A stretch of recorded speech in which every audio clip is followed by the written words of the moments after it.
Bismillahirrahmanirrahim. Assalamualaikum warahmatullahi wabarakatuh. Baik, cikgu harap anak-anak murid cikgu berada dalam keadaan sihat semuanya. Baiklah, kita hari ini kita mulakan sesi PDPR kita, dan untuk hari ini cikgu masuk terus kepada unit yang kelima. Unit yang kelima, tajuk dia ialah elektrik. Tajuk dia elektrik, dan cikgu rasa elektrik ni kamu memang dah tahu dan kamu memang pernah guna elektrik ni. Sebagai contohnya, di dalam gambar ni ada peralatan elektrik.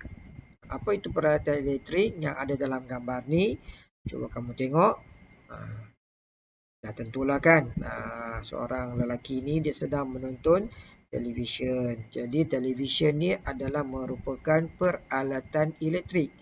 Televisyen ni dia berfungsi bila ada tenaga elektrik.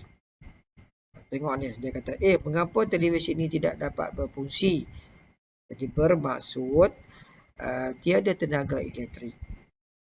Jadi untuk dia berfungsi semula, dia perlu ada tenaga elektrik.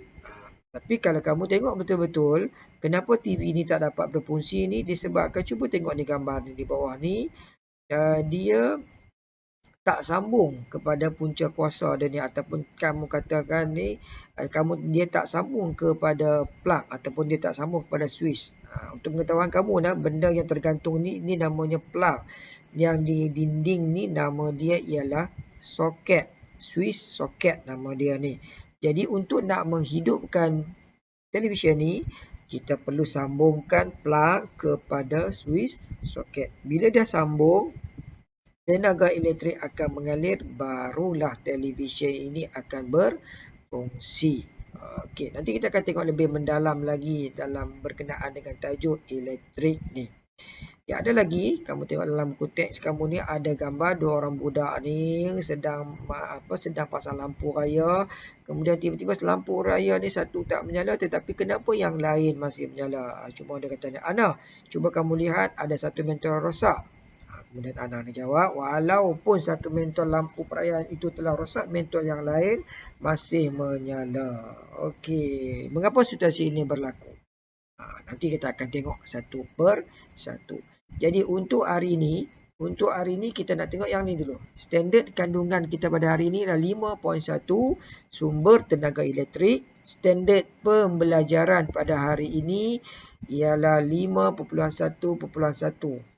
Di mana menjelaskan dengan contoh sumber yang menghasilkan tenaga elektrik. Okey, dan objektif pembelajaran pada hari ini, bila habis saja kejap lagi, kamu akan dapat menjelaskan 3 contoh sumber yang menghasilkan tenaga elektrik. Okey, ini adalah objektif dia. Jadi hari ini, kalau kamu dapat senaraikan 3 contoh sumber, bermaksud kamu faham ataupun objektif kamu belajar pada hari ini tercapai. Kalau tak boleh jelaskan, kamu kena tengok balik video cikgu buat ni, kemudian kamu kena tengok dalam buku teks, baca balik, insya-Allah kita akan faham. Baik, cikgu teruskan. Sumber tenaga elektrik. Sumber tenaga elektrik. Baik, kita menggunakan tenaga elektrik dalam kehidupan harian. Tenaga elektrik digunakan untuk menghasilkan cahaya, bunyi, haba dan menggerakkan sesuatu objek. Okey, cikgu ulang balik. Tenaga elektrik ni dia akan menghasilkan cahaya, dia boleh menghasilkan haba, dia boleh menghasilkan bunyi dan menggerakkan sesuatu objek. Jadi dia perlu ada tenaga elektrik. Jika tenaga elektrik tak ada, maka peralatan elektrik tu dia tak boleh menghasilkan cahaya. Contohnya macam dengan lampu suluh. Lampu suluh ni dia menggunakan tenaga elektrik. Tetapi nanti kita tengok apa sumber dia tu. Contohlah macam cikgu kata tadi. Lampu suluh ni dia menggunakan bateri. Jika dalam bateri tu mengandungi tenaga elektrik. Sama juga dengan bunyi. Bunyi mungkin kamu boleh tengok di dalam handphone kamu. Kemudian cahaya pun ada dalam handphone kamu. Bila ada tenaga elektrik, dia mengeluarkan cahaya dan dia juga mengeluarkan bunyi. Baik. Apakah sumber yang menghasilkan tenaga elektrik? Kita tengok satu persatu hari ini.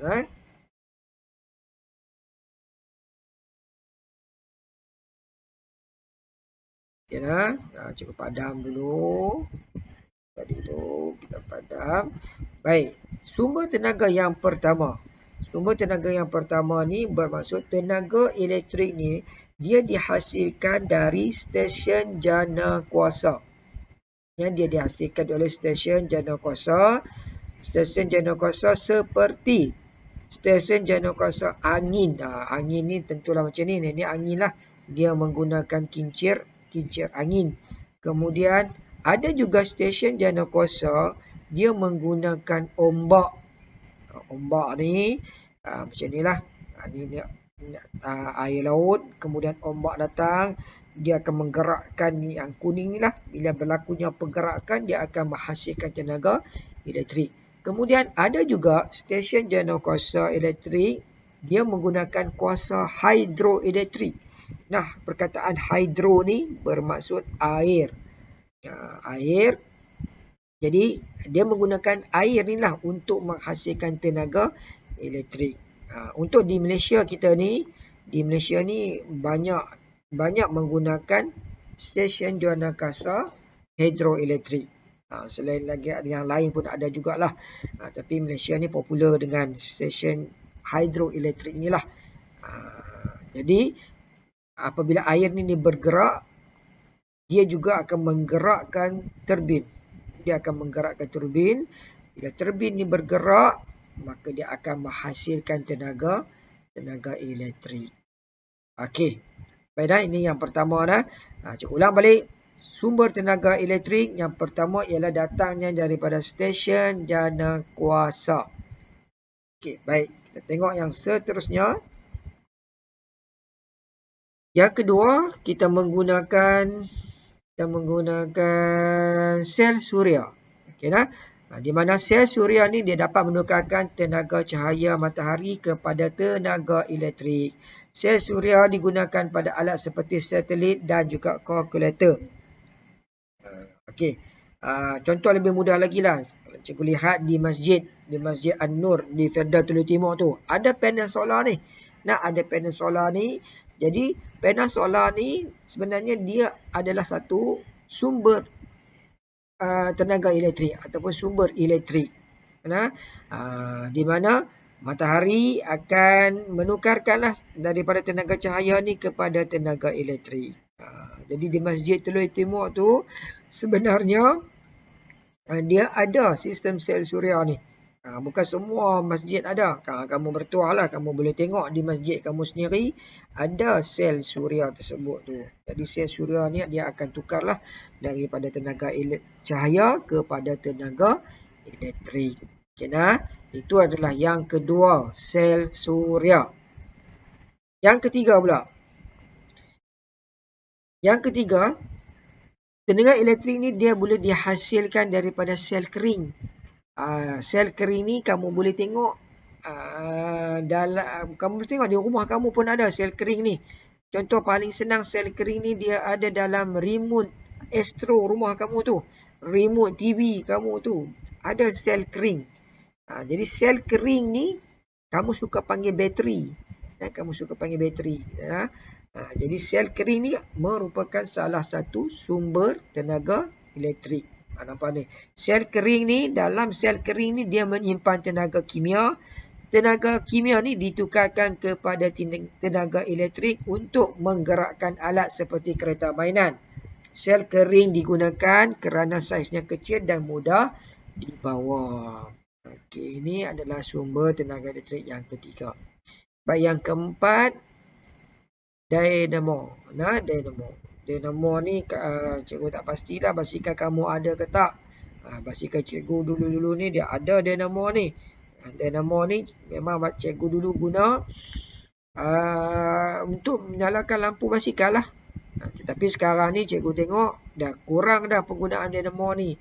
Di mana di basikal pun kalau ada lampu kamu akan menggunakan sel kering. Ataupun sel kering ni ada juga yang boleh dicas mula. Kamu akan cas, kemudian bila habis kamu cas mula. Itu merupakan sel kering juga. Baik. Tengok dinamo ni. Dinamo ni sebenarnya dia berada dekat tayar ni, dekat roda basikal kamu ni. Okay, dah? Bila kita nak guna dinamo ni, kita akan di sini dinamo ni dia boleh berpusing. Jadi bila berpusing ni kamu letak dekat pada roda ni, bila roda berpusing dekat atas dinamo ni pun dia akan berpusing ni dekat benda ni. Ni benda ni. Dia juga akan berpusing. Bila dia berpusing, dia akan bergerak. Bila dia bergerak, dia akan menghasilkan tenaga elektrik. Baik, kita teruskan lagi. Ni dah yang keempat. Yang seterusnya, akumulator. Dan sumber tenaga elektrik yang seterusnya ialah akumulator. Akumulator ni kamu suka panggil bateri kereta. Ataupun kamu akan panggil sel basah. Akumulator ni kamu boleh jumpa dalam kereta. Sama juga, dalam akumulator ni ada bahan kimia. Jadi tenaga kimia ni dia akan menukarkan daripada tenaga kimia kepada tenaga elektrik. Kalau lah bateri ni tak ada, kereta yang bapak kamu kereta cikgu dia tak dapat nak start. Right. Ini adalah sumber tenaga elektrik yang ke-5 dan sumber tenaga elektrik yang ke-6 ialah penjana. Penjana ataupun kamu suka panggil generator. Yang ni boleh tengok dekat pekan Selasa. Orang berniaga dia ada benda ni. Dia bubuh minyak kat sini, kemudian dia start, kemudian dia akan bunyi. Bila dia berbunyi, dia akan menghasilkan tenaga elektrik. Alright. Jadi, cikgu dah terangkan dah ada 7 tenaga elektrik. Ada 7. Baik, kita tengok balik. Yang pertama, stesen jana kuasa. Yang kedua, sel suria. Yang ketiga, sel kering. Yang keempat, dinamo. Yang kelima, akumulator. Dan yang keenam, penjana ataupun generator. Alright. Jadi, cikgu dah terangkan dah 6 sumber tenaga elektrik. Jadi, keenam ni lah dia menghasilkan tenaga elektrik. Dan bila dia menghasilkan tenaga elektrik, dia akan menjana tenaga elektrik tu, dia akan memberi tenaga elektrik kepada peralatan yang kita guna ni, barulah peralatannya akan berfungsi. Okey, baik. Untuk hari ni, cikgu nak kamu buat latihan dalam buku kita ni. Kamu tengok buku kita di muka surat 39. Muka surat 39.